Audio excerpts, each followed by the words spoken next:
This one simple study activity seriously improved my Italian speaking. So basically what I do is I use a random questions website or generator, choose a question to answer in Italian, obviously, or you can do whatever your target language is. I have a notebook in front of me and I just start speaking. I don't set a timer or anything. I just speak however long it takes me to answer the question or explain the story. But I really just try to do like stream of consciousness speak. I have my notepad in front of me, and as I'm speaking, whenever I get tripped up on a word or a phrase or some sort of construction, I write it down. I write down what I want to say in English, and I just, in my story in Italian, I say that part in English, move on, keep going. So I'm like speaking, writing, speaking, writing.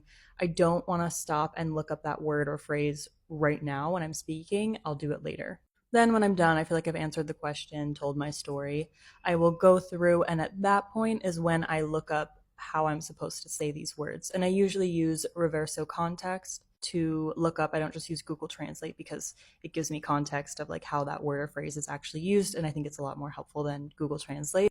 So then once I write down next to all these words and phrases the correct way of saying these things, I try to tell the story again or repeat my answer. Obviously, it won't be exactly the same, but I try to use these phrases again now, knowing the correct way to say them and use them. And this has really helped me because I feel like it gives me the opportunity to speak in a real life scenario, questions that I probably will come across or real topics I might encounter in a conversation, and not just practicing random words or phrases on Duolingo or something that I'll never actually use. And it also has really helped me discover where I have some gaps or holes in my vocabulary, or also like some grammar that I typically avoid.